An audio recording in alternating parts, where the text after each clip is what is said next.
Hola, ¿qué tal? Espero estés teniendo un excelente día. Mi nombre es Natanael Barragán, soy médico cirujano, pertenezco a la Escuela Superior de Tepeji del Río y el día de hoy vamos a tocar un tema en extremo importante.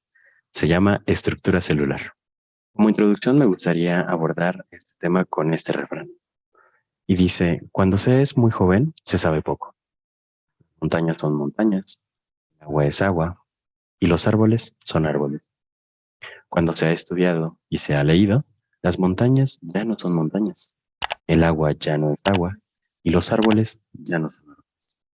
Cuando se es sabio nuevamente, las montañas son montañas, el agua es agua y los árboles son árboles. Ahora observemos algunos de los antecedentes antes de entrar de lleno al tema. ¿Y cuáles son estos? Bueno, vamos a empezar por mencionar a un gran científico inglés, el cual porta por el nombre de Robert Hooke. Robert Hooke en 1663, imagínate ese año 1663, cuando realiza la primera observación de la corteza en un árbol. ¿Te puedes imaginar cómo lo estaba haciendo? Justamente de este lado, siguiendo el puntero láser, puedes observar cómo tenía aproximadamente esta imagen en este microscopio, el cual estaba activado por una luz de una vela directamente aquí, utilizando este pequeño enfoque, permitía poder observar a través de este juego de lentes estructuras. En su libro, Micrografía de 1665, se realiza la primera descripción de las observaciones de este microscopio, a las cuales les llamó célula. Y célula tiene que ver directamente con el haber observado que estas pequeñas celdillas mucho a las habitaciones en donde se encontraban estos monjes cristianos realizando sus investigaciones. Antes de continuar con el tema, me gustaría hacer una observación acerca de cómo fueron evolucionando estos microscopios desde el tiempo. Hubo un comerciante, el cual tiene por nombre Anton van Leeuwenhoek, y esta persona se encargó de mejorar estos microscopios a través de pulir muchísimo mejor todos estos, este sistema de óptica, permitiendo así una mejor observación de los mismos. Y él alcanzó incluso a observar espermatozoides y a organismos unicelulares, los cuales hoy en día llamamos protistas. Más adelante tenemos a Matthias Schleiden y a Theodor Schwer. Ellos fueron los primeros que empezaron a hablar acerca de esta teoría celular. Teoría celular que estipula, bueno, uno, que toda la vida está compuesta de células. Aunque este término está un poquito en controversia, porque también podemos denominar los organismos llamados virus que se encuentran justo a la mitad, entre la vida y la muerte. Pero vamos a hablar de ese en otro momento. El segundo postulado se llama que la célula es la unidad básica de la vida. ¿Esto qué quiere decir? Que la mínima expresión anatómica y funcional es directamente la célula. Muchísimo más adelante tuvimos la oportunidad entonces también de contar con dos científicos muy importantes, los cuales se llaman Robert Remarque y Rudolf Virchow. Al menos Remarque se encargó de hacer el tercer postulado de esta teoría celular, en el cual habla que todas las células provienen de otras células. Ahora sí, sin más preámbulo, vamos. Estos conceptos clave que te voy a manejar son súper importantes para poder ir determinando cómo es que va a funcionar nuestra célula y de qué está compuesta y de algunas partes que al menos la membrana celular son muy importantes. Ahora sí, vamos a definir como tal la célula, del latín cellulae, es la unidad anátomo-funcional básica de todo ser vivo. Estaba diciendo hace unos minutos, justamente. Y me gustaría que tengamos en cuenta esto. Es un pequeño dato muy importante. En el cuerpo humano hay alrededor de unos 100 billones de células y al menos una cuarta parte son células sanguíneas, las cuales van a estar transportando el oxígeno de arriba para abajo. ¿De dónde van a ir? Desde tus pulmones hasta tu cerebro, corazón y a todos los demás órganos, permitiendo la oxigenación y la nutrición de todos estos. Vamos a observar que dentro de los orgánulos membranosos también tenemos algunos otros que no son membranosos. Y estos orgánulos membranosos, me gustaría que te quedaras con ellos. Estos también. Vamos a primero abordar el núcleo. ¿De qué se va a encargar el núcleo? Pues del almacenamiento, el tratamiento del ADN, la síntesis del ARN y todo esto va a estar relacionado con los ribosomas que se van a encargar de la síntesis de las proteínas. Más adelante lo vamos a ver. Del retículo endoplásmico. Este retículo endoplásmico, el cual si lo observas está muy, muy cerca del núcleo, va a estar en constante comunicación con este. ¿Por qué? Porque va a ser el mecanismo que vamos a echar a andar por parte de las células para poder organizar las proteínas y darle síntesis. Por ende, tenemos dos tipos de retículo. El primero es un retículo endoplásmico rugoso, el cual vamos a observar que en su parte externa va a estar plagado de ribosomas. Ribosomas van a encargarse de la síntesis de la proteína. Después, también de manera más externa, vamos a tener este otro retículo endoplásmico liso. Y este retículo endoplásmico liso se va a encargar de la síntesis de lípidos, de detoxificación celular, así como también de almacenar calcio en alguna de nuestras células más especializadas. Más adelante lo vamos a observar. Tenemos entonces también este otro nódulo membranoso que se llama aparato de Golgi. ¿Ya lo viste? Parece un montón de sacos, ¿cierto? Estos sacos van a tener una parte de entrada y una parte de salida. Todos estos sacos les llamamos cisternas y estas cisternas nos van a permitir hacer el empaquetamiento. Va a parecerse mucho como si fuera un sistema de embalaje de cualquier otro, de cualquier fábrica. Y entonces este sistema de embalaje lo que le va a permitir es organizar estas proteínas, madurarlas de alguna forma para que cuando estén dispuestas, poder sacarlas hacia la parte exterior de nuestra célula y hacer que estas mismas proteínas realicen sus funciones.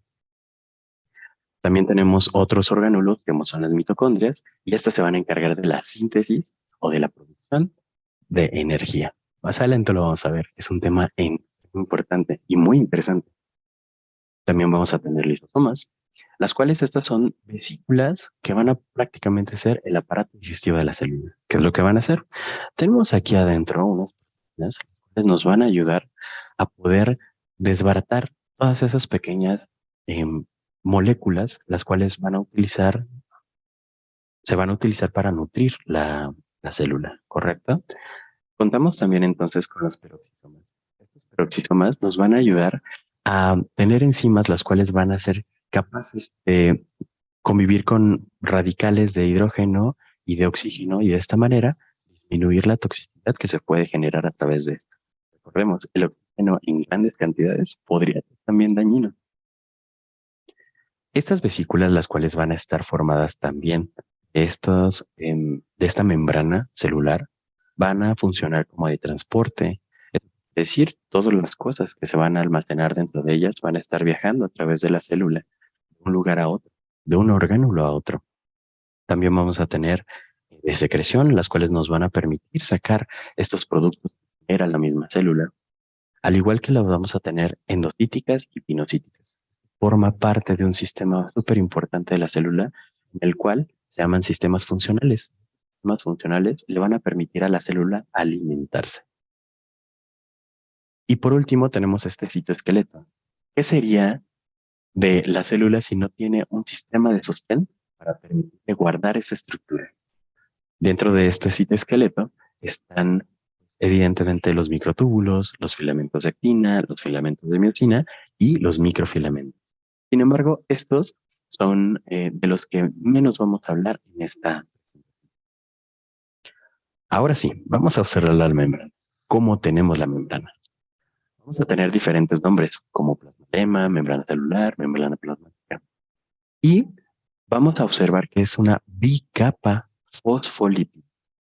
Este término es súper importante porque vamos a observar entonces, en dado caso nosotros tenemos un corte a este nivel de esta imagen, podríamos observar que lo mismo que tenemos arriba, lo mismo lo tenemos abajo. Sin embargo, Estos fosfolípidos, que son estas pequeñas estructuras, las cuales nos van a ayudar a integrar esta membrana, están dispuestos así de una manera impresionantemente fácil e increíble. Recordemos que la célula como tal tiene esta capacidad de que tenemos entonces cabeza polar, este grupo fosfato y esta cola hidrofóbica. Recordemos que entonces esta bicapa fosfolipídica nos permite determinar que nuestra membrana entonces es anfipática. ¿Qué quiere decir? Anfipática, que tenemos un extremo, el cual es hidrofóbico, y otro hidrofílico. Más adelante te voy a contar acerca de los componentes que en gran mayoría se encuentran en esta membrana son proteínas, en un 55%. Y estas proteínas tenemos de dos tipos. Proteínas integrales que se encuentran en contacto con la parte externa e interna de nuestra célula, así como también tenemos otras proteínas periféricas, las cuales únicamente se van a encontrar o en la membrana interna o en la membrana externa. También vamos a tener fosfolípidos. Estos fosfolípidos van a estar en un 25% presentes en la célula. Aquí ya te los había platicado cuál es la estructura que vamos a tener de ellos. Y el colesterol forma parte también de esta membrana plasmática, ya que le va a dar la facilidad de poderse condensar o perder un poco de estructura. Este colesterol nos va a permitir mantener de cierta forma una rigidez en la misma membrana. Y también vamos a tener carbohidratos y estos carbohidratos van a estar añadidos a estas proteínas o incluso a fosfolípidos, permitiendo funcionar como receptores o eh, formas en las cuales la célula va a interactuar con su medio externo. Ahora, observemos las proteínas. Vamos a determinar que una proteína lleva como nombre o forma parte de las biomacromoléculas. Y estas proteínas están evidentemente formadas por unas cadenas lineales de aminoácidos. Cadenas lineales de aminoácidos van a estar siendo formadas, cada una de ellas en los ribosomas y o en el retículo endoplásmico rugoso.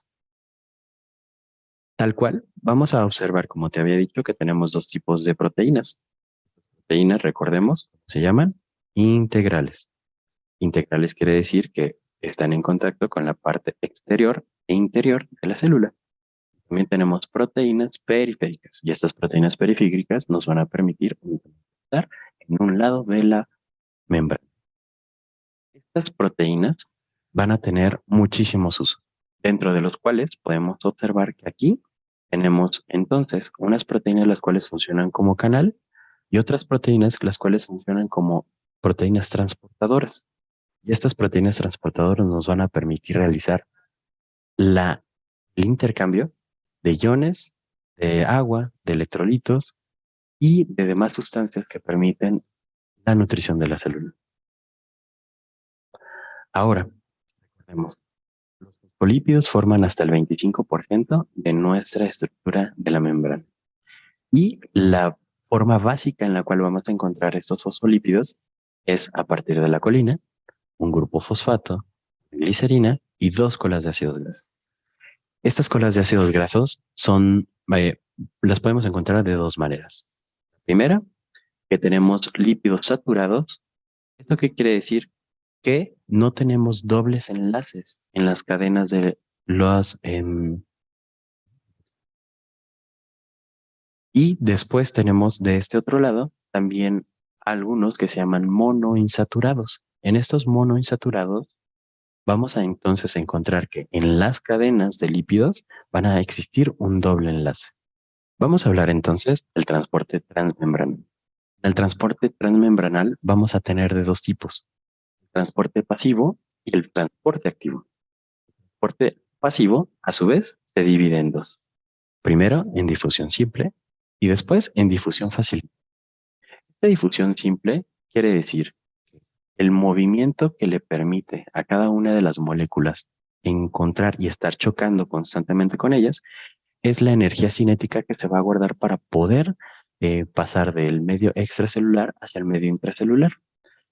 Un ejemplo de alguna sustancia que se pueda transportar por difusión simple es un gas, por ejemplo, el dióxido de carbono, o el oxígeno mismo. Posteriormente tenemos la difusión facilitada.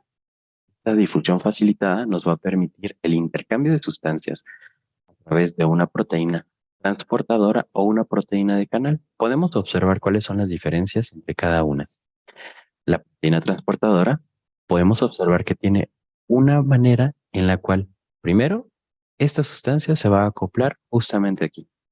Y después, a través de un cambio conformacional, esto quiere decir de la estructura de la misma proteína, va a permitir el paso de la parte de afuera hacia adentro o viceversa, de la parte de adentro hacia afuera. Y de este otro lado tenemos estas proteínas de canales. Estas proteínas de canales son también diferentes a estas proteínas transportadoras porque como tal no vamos a tener una compuerta o un cambio conformacional.